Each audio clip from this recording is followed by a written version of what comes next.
So students, not today we are going to start with lecture chapter 2 polynomial chapter का हम लोग यहाँ पे lecture जहाँ पे हम लोग देखेंगे the relation between the coefficients and zeros of the polynomial to start with. ठीक है, बाकी के जो भी टॉपिक्स हैं क्लास 10th में हम लोग सब्सिक्वेंशली उसे देखते रहेंगे सीक्वेंशली. ठीक है, लेकिन हम लोगों ने जो 9th क्लास का रिवीजन किया है लेक्चर 1 में वो बहुत इंपॉर्टेंट था. होपफुली आप लोगों ने उसे अच्छे से समझ लिया होगा क्योंकि उसका हमें यहाँ पे जरूरत पड़ेगी ही पड़ेगी किसी न किसी टाइप के क्वेश्चंस में. तो चलिए let's start with our lecture 2. So to start with, the first thing which we are going to see is the relation between the zeros and the coefficients of the terms of a polynomial. ठीक है, तो इसमें हम लोग basically यहाँ पे cubic और quadratic polynomial की बात करेंगे. तो यहाँ पे जो सबसे ज्यादा इंपॉर्टेंट है जिस पे हाईली लाइकली आपको क्वेश्चन मिल सकता है वो है क्वाड्रेटिक पॉलिनोमियल. तो यहाँ पे एक दो चीजें पहले आप समझ लीजिए. Any polynomial has exactly as many zeros as the degree of the polynomial. ये हम लोगों ने 9th क्लास के रिवीजन में भी समझा था. तो अगर 2 डिग्री का पॉलिनोमियल है we will be having exactly 2 zeros. अगर क्यूबिक पॉलिनोमियल है we will be having exactly 3 zeros. First point. Second point is number of relation among zeros will be same as the number of zeros of the polynomial. ठीक है, तो जितने आपके इसमें zeros में relations होंगे, ठीक है, जितने जीरोस होंगे उतने ही आपके जीरोस के पॉलिनोमियल्स के साथ उसके रिलेशंस होंगे. तो अगर 2 जीरोस हैं so we are going to have 2 relations among the zeros. If there are 3 zeros we will be having 3 relations among the zeros. ये 2 पॉइंट आप जान लीजिए. तो चलिए स्टार्ट करते हैं. ये है अपना क्वाड्रेटिक पॉलिनोमियल. अब हमने कहा let alpha and beta be its 2 zeros, क्योंकि क्वाड्रेटिक है तो उसके एग्जैक्टली 2 zeros होंगे. हमने दोनों जीरोस मान लिए, एक अल्फा और एक बीटा. पहला रिलेशन है sum of the zeros. So sum of zeros of the quadratic that is alpha plus beta की वैल्यू. तो अल्फा प्लस बीटा की वैल्यू कितनी है? तो alpha plus beta is given by minus times b by a, मतलब minus times coefficient of x over a क्या है यहाँ पे बच्चों? Coefficient of x square. So this is coefficient of x square. ठीक है, so minus times coefficient of x over coefficient of x square that gives you the sum of the zeros for quadratic polynomial. Next one is product of the zeros. ठीक है, तो product of zeros क्या हुआ? तो obviously वो alpha into beta है. Alpha into beta की value कितनी है? C by a. Now c is nothing but the constant term. जो सी है आपका वो कांस्टेंट टर्म है, तो इसको हमने लिखा alpha into beta is nothing but the constant term of quadratic polynomial over a क्या है बच्चों? ए आप देख रहे हैं कोफिशिएंट ऑफ एक्स स्क्वायर है.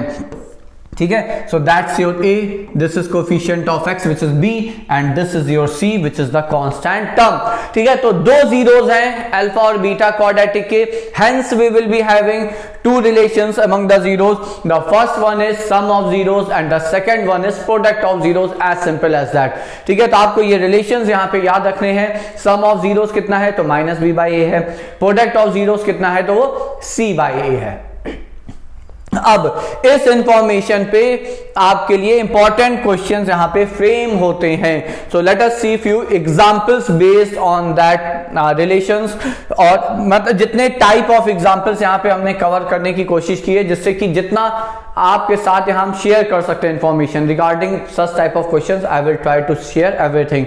आई believe once you solve all such type of questions you will be able to solve each and every questions after that based on the relationship between the zeros and the coefficient of quadratic polynomial. So let's start. देखिए question ये है कि आपको एक polynomial दिया हुआ है x square minus p x plus p quadratic and it is given that alpha and beta are zeros of this polynomial. तो ये भी हमें बता दिया गया अल्फा बीटा इसके जीरोस है. Now we have to evaluate these 4 following expressions. ये 4 एक्सप्रेशंस की वैल्यू हमें इवैल्यूएट करनी है. ठीक है, अब यहां पे आप ये बात समझ लें कि ऐसा क्वेश्चन नॉर्मली ये फ्रेम तभी होगा बच्चों जब आप यहां पे अल्फा बीटा इतनी आसानी से इवैल्यूएट नहीं कर पाएंगे. मतलब it won't be easy to factorize this polynomial because अगर आपने इसे आसानी से फैक्टराइज कर लिया तो फैक्टर आ गए तो आप जानते हैं आपको जीरोस मिल जाएंगे. और अगर आपके यहां पे अल्फा और बीटा जीरोस आ गए, तो फिर there is no question of asking the values of these expressions. Reason फिर आप अल्फा बीटा की वैल्यू रखेंगे और ये वैल्यू सारी इवेल्युएट हो जाएंगी। तो पॉइंट ये है कि क्वेश्चन ज्यादातर तभी पूछा जाएगा जब आप alpha beta in terms of like unknown ही निकाल पाओगे या निकाल ही नहीं पाओगे। ठीक है, तो लाइक इन दिस केस आप यहां अल्फा बीटा डायरेक्ट कोई मेथड नहीं है जो हम निकाल सके। हाँ, श्रीधराचार्य फॉर्मूला है जो कि आप चैप्टर 4 में जानेंगे, बट वो इतना कॉम्प्लेक्स रूट्स आएंगे, वहां से जीरोस आएंगे कि फिर आपको ये वैल्यूज इवेल्युएट करना बहुत मुश्किल हो जाएगा। ठीक है, तो बात यहां पे ये है कि whenever you are asked such question you must know that you will be able to evaluate each and every one of this only when if you can express each one of them in terms of the sum of the zeros, that is alpha plus beta, which is minus b by a। ठीक है, तो यहां से हमें पता चला कि alpha plus beta की वैल्यू इस पॉलिनोमियल के लिए कितना है। तो यहां पे देखिए, अगर हम यहां पे लिखना चाहें, so here how much is a? A is coefficient of x square, which is 1. How much is b? So b is coefficient of x, which is minus p. And how much is c? c is constant term, which is again p। ठीक है, तो a b c की value हमने यहाँ पे निकाल ली। अब using these values I will try to get those two relations, the values for those two relations। तो पहला है alpha plus beta which is minus b by a, तो minus of minus p is p over 1, तो ये आ गया पहला आपका sum of zeros. Now the second one is alpha into beta. So alpha into beta is nothing but c by a. फिर से अगर हम यहां से कहें कि अल्फा इंटू बीटा कितना है, तो c कितना है बच्चों, c है p और a है 1, सो दिस इज अगेन 1। तो ये भी हो गया आपका 1 यहां पे, तो ये आ गया आपका 1। तो ये आ गए दो रिलेशंस। ठीक है, now you can use these two relations to evaluate each and every one of them. Now let's start one by one. तो पहला है आपका 1 by alpha plus 1 by beta. तो ऑब्वियसली पहला स्टेप आप क्या समझते हैं, तो आप यहां पे do we have a choice? यहां पे हमारे पास कोई चॉइस ही नहीं है। What will you do? You will definitely go for LCM. आप एलसीएम ही सबसे पहले लेना चाहोगे और ले पाओगे। ठीक है, तो पहला स्टेप नेचुरली वही है कि हमने यहां पे एलसीएम ले लिया, तो डिनोमिनेटर आ गया अल्फा इंटू बीटा और ऊपर आ गया बीटा प्लस अल्फा। अब देखिए, ये जो आपका एक्सप्रेशन था 1 by alpha plus 1 by beta, now you can write this expression in terms of sum of the zeros and the product of zeros directly. तो बस अब यहां वैल्यू रख दीजिए, अल्फा प्लस बीटा कितना है, तो वो भी p है, और अपॉन अल्फा इंटू बीटा भी p है। तो ये आ गया आपका पहला answer. So that's your first answer, that is the value of 1 by alpha and 1 by beta. Now the second one. तो देखिए, यही अप्रोच है सारे एक्सप्रेशन के लिए। आपको कोशिश ये करनी है कि if you can write each and every one of them in terms of sum of zeros and product of zeros, you will be easily able to get the answer. Now let's come to the second one. Second one is alpha by beta plus beta by alpha. Now again here, so what else we can do except taking LCM? तो I don't think there's any other choice। हम लोग यहाँ पे LCM ही लेते हैं। तो जब LCM लेंगे तो ऊपर आ जाएगा ये अल्फा स्क्वायर और ये आ जाएगा बीटा स्क्वायर और ये आ गया अल्फा इंटू बीटा। तो देखिए, डिनोमिनेटर तो हो गया। क्यों? बिकॉज डिनोमिनेटर आपका डायरेक्ट अल्फा इंटू बीटा जिसकी वैल्यू आपको पता है। But what about numerator here? Numerator is alpha square plus beta square. अब उसका क्या? तो अब यहां पे आप क्या कर सकते हैं, देखिए यहां पे फिर से वही बात है कि can we express alpha square plus beta square in terms of alpha plus beta and alpha into beta. ठीक है, तो वही एक बात है जो हर बार आपको समझनी है और अपने आप से पूछनी है। तो यहां पे देखिए, if I want I can write it as alpha plus beta whole square minus 2 times alpha beta upon alpha beta. ठीक है, अब आपको अगर लग रहा हो ये कहां से आया, so let me write here that I am what I am using here is I am using the identity. देखिए, हमें पता है a प्लस बी का होल स्क्वायर, तो कितना होगा बच्चों? So this is a square plus b square plus 2ab, so here it's 2 alpha beta. ठीक है, हमें वैल्यू किसकी चाहिए? हमें वैल्यू इसकी चाहिए। तो कैसे आएगी, आप इसको उठाओगे इधर ले आओगे तो ये हो जाएगा alpha plus beta whole square minus 2 alpha beta, and now you have the answer, now we have the answer. ठीक है, तो ये हमने यहाँ पे यूज किया, तो I am putting it aside है, बॉक्स में रख दिया। अब देखिए अल्फा प्लस बीटा कितना है बच्चों, तो वो p है, तो p का square minus 2 alpha beta 2p over p। p बाहर आप यहां से न्यूमरेटर से कॉमन लेंगे, p और p डिनोमिनेटर न्यूमरेटर में कैंसिल होगा, and you get p minus 2 which is here your answer. ये हो गया आपका आंसर।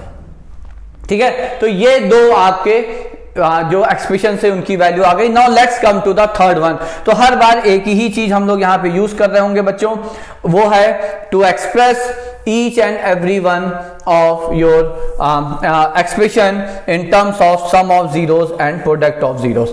ठीक है, तो every time we will be using the same thing, हर बार हम लोग यहाँ पे यही चीज यूज कर रहे होंगे। तो चलिए let's start with the third one. Third जो है आपका वो है alpha minus beta into alpha minus 2 rather into beta minus 2। ठीक है, तो अब थर्ड है आपका यहाँ पे this is alpha minus 2 times beta minus 2. Now we can write it as alpha into beta minus 2 alpha minus 2 beta plus 4। आप यहां पे भी आपके पास और कोई चॉइस नहीं है एक्सेप्ट आप इसे प्रोडक्ट को ओपन कर दें। Now if you want to write it as, तो यहां पे अब देखिए हमें करना क्या है, हमें इस पूरे एक्सप्रेशन को इन दो के टर्म में ही रखना है। तो अल्फा बीटा तो है ही है, but if I take 2 minus 2 out of it you get alpha plus beta. तो देखिए हो गया क्वेश्चन आपका, क्यों, क्योंकि अब आप सीधे सीधे यहां पे वैल्यू रख देंगे, अल्फा बीटा कितना, तो p माइनस 2p प्लस 4, और ये आंसर आ गया आपका 4 माइनस p। ये हो गया थर्ड। So that's it. अब आते हैं हम लोग फोर्थ पे। So fourth one is very very important. तो I try to cover each and every aspect related to this such type of questions. तो लास्ट जो है वो बहुत इंपॉर्टेंट है, क्योंकि यहां पे एक चीज जो है वो अगर आप जान जाते हैं तो फिर ऐसा क्वेश्चन मिलना मुश्किल होगा जो फंस जाए। ऑलमोस्ट आप हर टाइप का क्वेश्चन अप्रोच कर सकते हैं उसके बाद। ठीक है, तो देखिए यहां पे भी पहला स्टेप क्या होगा बच्चों, तो पहला स्टेप यहां पे भी होगा कि आप एलसीएम लोगे, तो ये आ गया alpha square minus beta square upon alpha into beta. तो ना alpha square minus beta square, आपको यहां पे आइडेंटिटी पता है, this is alpha plus beta a plus b into a minus b over alpha beta. तो चलिए जो वैल्यू पता है अगर हम वो यहां पे रख लेते हैं, सो this is p into alpha minus beta over p, और यहां पे फिर p और p कैंसिल हो जाएंगे, और ये आ गया आपका सीधे सीधे alpha minus beta. But the point is कि अल्फा माइनस बीटा की वैल्यू कैसे आएगी, बस यही एक इंपॉर्टेंट पॉइंट है इस लास्ट पार्ट में। ठीक है, कि अगर हमें अल्फा माइनस बीटा की वैल्यू भी निकालनी आ गई तो फिर आप कोई भी एक्सप्रेशन हो, आप अल्फा प्लस बीटा जानते ही, अल्फा इंटू बीटा जानते ही, and if you can get alpha minus beta, तो फिर हाई मतलब आप ज्यादातर क्वेश्चंस कर ही लोगे, ये पक्का विश्वास है यहाँ पे। Now to get alpha minus beta, again I will be using here the identity. ये आप लोग आइडेंटिटी समझ लें और नोट कर लेंगे। अल्फा माइनस बीटा का whole square can be written as alpha plus beta whole square minus times 4 alpha beta. ये एक इंपॉर्टेंट आइडेंटिटी है बच्चों, ठीक है, ये आप याद रखिएगा। ठीक है, बट हमें तो अल्फा माइनस बीटा चाहिए, तो फिर अल्फा माइनस बीटा कितना हो जाएगा, तो आप स्क्वायर रूट लेंगे, लेकिन उससे पहले प्लस माइनस लगाएंगे, तो plus minus square root of alpha plus beta whole square minus 4 alpha beta. So this is nothing but plus minus of alpha plus beta का whole square which is p square minus 4p. तो फिर अब आपका यहाँ पे final answer आता है और वो है अल्फा माइनस बीटा, तो आपका आंसर है plus minus times P square minus 4p, और ये हो गया आपका लास्ट पार्ट का आंसर।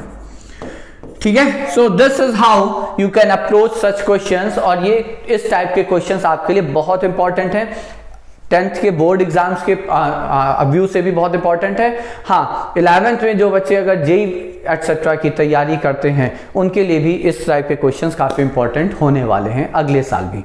ठीक है, तो चलिए ये हो गया आपका यहाँ पे ये वाला पोर्शन, ये example. Now let us move ahead, ठीक है, अब आगे बढ़ते हम लोग।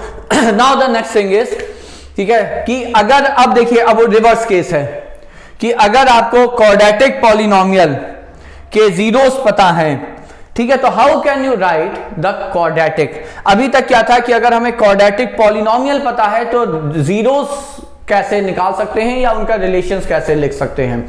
यहां पे ये है कि if alpha and beta are zeros of a quadratic then that quadratic can be written as this, ठीक है। मतलब ये हुआ कि अगर हम यहां पे कहें as an example, if x is equal to let's say p and x is equal to let's say minus q are two zeros, I am just taking an example here of a quadratic, then that quadratic will be, अगर ये दो zeros हैं आपके quadratic के, ठीक है, तो फिर आप क्वाड्रेटिक यहां पे कैसे ले सकते हो, तो आप कहोगे देन द क्वाड्रेटिक इज, तो आपका यहां पे ये जो क्वाड्रेटिक है इसको आप लिख सकते हैं कि ये जो क्वाड्रेटिक है ये हो जाएगा आपका a times A is any non-zero constant, ठीक है। I will give you the reason why I am writing A here, but पहले आप समझिए आएगा कैसे। So this is x square minus the sum of the zeros alpha plus beta. So here alpha plus beta is P minus Q, दो zeros हैं, times x।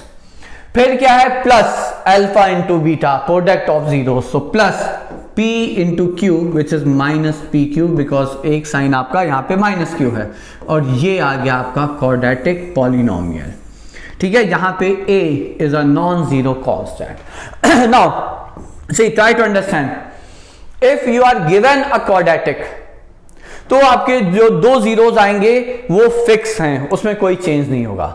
So if you are given a quadratic, then you will always get the unique pair of zeros, ठीक है। तो एक quadratic के लिए zeros fix हैं, वो वही पेयर आपको हमेशा मिलेगा, but vice versa is not true. मतलब यह है बच्चों कि अगर आपको दो जीरोस दे दिए जाएं and if you are asked to write quadratic, then you can write infinite many quadratic polynomial for the same zeros. Examples like अगर हम यहां पे एग्जाम्पल दें फिर से एक और, तो एग्जाम्पल हम यहां पे दे सकते हैं कि आप बहुत सिंपल से एग्जाम्पल दे रहे हैं, x is equal two plus minus 1, ये दो आपके जीरोस हो गए, ठीक है। तो अगर हम यहां पे लिखें तो देखिए क्वाड्रेटिक एक हो सकता है आपका, यहीं पे आप रखिए अल्फा प्लस बीटा जीरो हो जाएगा, अल्फा इंटू बीटा माइनस 1 हो जाएगा। So it's simply x square minus 1, वो आप लोगों को पता भी है। तो ये अगर क्वाड्रेटिक है तो ये दूसरी क्वाड्रेटिक है। Now obviously as a polynomial ये अलग है, ये अलग है, क्यों? क्योंकि यहां पे एक्स स्क्वायर का कोफिशिएंट 1 है, कांस्टेंट माइनस 1 है, यहां पे एक्स स्क्वायर का कोफिशिएंट 2 है, कांस्टेंट माइनस 2 है। So these two are different polynomials. Likewise आप किसी भी नंबर से आप √3 लिख दीजिए, ये भी एक वही है, इसके भी जीरोस आपके वही आएंगे। आप यहां पे -1/√7 लिख दें, मल्टीप्लाई कर दें a को, तब भी आपके पॉलिनोमियल का जो जीरोस हैं प्लस माइनस 1 वो आपको ये पॉलिनोमियल देगा। मतलब for a given pair of zeros you can have infinite many polynomials। तो अगर zeros fix हैं तो आपके पॉलिनोमियल इनफिनाइट हो सकते हैं, बट अगर पॉलिनोमियल फिक्स है तो जीरोस भी फिक्स होंगे, वो दो ही होंगे और वही दो होंगे हमेशा, उसमें और कोई चेंज पॉसिबल नहीं है, ठीक है। तो चलिए ये एक पॉइंट हो गया यहाँ पे। अब यहाँ पे ये एक इंपॉर्टेंट थ्योरम है जो आप लोगों को यहाँ पे समझनी है। थ्योरम का स्टेटमेंट क्या है? थ्योरम का स्टेटमेंट यहाँ पे ये है कि if all coefficients of a polynomial are rational numbers, ये देखिएगा, ये याद रखिएगा कि अगर किसी पॉलिनोमियल के सारे कोफिशिएंट्स रैशनल नंबर हैं, मतलब जैसे अगर हम क्वाड्रेटिक की बात करें तो क्वाड्रेटिक में 3 कोफिशिएंट है, कौन कौन से? एक्स स्क्वायर का coefficient a, standard quadratic form ax square plus bx plus c में, x का coefficient b, constant term c। Cubic की बात करें तो 4 कोफिशिएंट आएंगे, एक्स क्यूब का, एक्स स्क्वायर का, एक्स का और कांस्टेंट टर्म। तो स्टेटमेंट ये है कि if all the coefficients of a polynomial are rational number and if one zero of the polynomial is p plus square root of q, जहां पे q परफेक्ट स्क्वायर नहीं है ऑब्वियसली, तभी ये रूट ऑफ q लिखा गया है, then it's irrational conjugate जो p minus square root of q है, ये भी उस पॉलिनोमियल का जीरो होगा। So that's the statement. ठीक है, तो फिर से इस स्टेटमेंट को हम कर रहे हैं कि अगर देखिए, now I will explain you with the help of an example here, कि अगर आपके पास एक पॉलिनोमियल ऐसा दे दिया जाए जिसके सारे कोफिशिएंट्स रैशनल हैं, ठीक है, तो मान लीजिए हमने कहा यहां पे as an example, if I say that x cube minus 3x plus x square plus p x plus cube, ये एक पॉलिनोमियल है, क्यूबिक पॉलिनोमियल है, हैज अ जीरो। अब एक जीरो हमने लिख दिया यहां पे, मान लीजिए हमने लिखा 5 प्लस रूट ऑफ 7। जहां पे ये मेंशन करना बहुत इंपॉर्टेंट है, where it is given that both p and q are rational numbers, because ये स्टेटमेंट वैलिड बच्चों तभी होगा जब आपके कोफिशिएंट सारे के सारे रैशनल नंबर्स हैं। ठीक है, so if both p and q are rational numbers, तब अगर ये एक जीरो है तो ये इंप्लाई करता है कि 5 minus square root of 7 will definitely be another zero, another zero of the same polynomial, उसी पॉलिनोमियल का ये आपका दूसरा जीरो होगा ही होगा। सो ठीक है, so that's the importance of this theorem. अगर सारे कोफिशिएंट्स रैशनल हैं, एक इरैशनल जीरो आपको पता है, तो दूसरा उसका जो कॉन्जुगेट है वो पक्का है कि वो उसका जीरो होगा ही होगा। काफी इंपॉर्टेंट यहां स्टेटमेंट है, काफी इंपॉर्टेंट थ्योरम है। How can we use it? तो obviously we need to understand कि हमें यूज कैसे कर सकते हैं। तो उसका यूज करने का तरीका ये है बच्चों कि अब देखिए ये यहां पे एग्जांपल है, let us try to solve this example. ठीक है, तो अब यहां पे ये एग्जांपल ये है कि if 2 minus root 3 is a zero of this quadratic x square minus 2px plus q, then find the values of p and q where both p and q are rational numbers। ठीक है, तो यहां पे देखिए कि आपको दिया है कि given 2 minus root of 3 is a zero of your polynomial p of x which is x square minus 2px plus q। इस पॉलिनोमियल का ये जीरो है। चूंकि p और q आपके दोनों रैशनल हैं, therefore we can say that 2 plus root 3 will be another zero of the same polynomial p of x which is x square। अब देखिए the beauty of this question is कि आप यहां पे दोनों ही रूल लगा पा रहे हैं। मतलब एक तो जो अभी हम लोगों ने थ्योरम पढ़ी कि अगर एक जीरो पता है तो दूसरा जीरो भी उसका रैशनल कॉन्जुगेट होगा अगर सारे कोफिशिएंट्स रैशनल है। अब to find p and q the simplest thing is now here if I use like sum of zeros, तो अगर हम अल्फा प्लस बीटा अगर मान लें कि ये हमारा एक जीरो अल्फा है और ये हमारा दूसरा जीरो बीटा है, तो अल्फा प्लस बीटा कितना, so that's minus b by a. B है यहाँ पे माइनस 2p और a है 1, तो this is 2p। Now you right alpha plus beta, तो ये कितना आ जाएगा बच्चों, तो ये हो जाएगा आपका 2 minus root 3 plus 2 plus root 3 is equal to 2p। ठीक है, रूट थ्री कैंसिल हो गया। अब आपने सॉल्व किया तो आपको जो p है वो 2 आ गया और देखिए you got one of the unknown here, तो एक अननोन आपका यहां पे फिर आ गया। Now similarly if I use product of zeros here, ठीक है, तो प्रोडक्ट ऑफ जीरोस की अगर हम बात करें तो अल्फा इंटू बीटा, तो ये है a माइनस बी, ये है a प्लस बी, तो ये हो जाएगा बच्चों a square minus b square, तो ये हो जाएगा 4 माइनस 3। और प्रोडक्ट ऑफ जीरोस क्या होता है, so that is your c by a। ठीक है, तो c कितना है यहाँ पे, c है q, so that's your q। तो यहां से फिर आपका q की वैल्यू आ जाती है और ये है आपका q, यहां पे 1 हो जाएगा। ठीक है, सो दैट्स इट। तो आपके दोनों ही वैल्यूज आ गई, आपको p मिल गया, आपको q मिल गया, and we use both the concept, we use some of the zeros, we use product of the zero relation, and we also use the theorem which we looked just before few moments. ठीक है, so here we come to the end of this lecture. आपका lecture 1 जो है यहाँ पे and हो जाता है। ठीक है। अब नेक्स्ट लेक्चर में, नेक्स्ट वीडियो में will be starting the lecture 2 of this chapter polynomials का हम लोग लेक्चर 2 अगले वीडियो में बच्चों स्टार्ट करेंगे।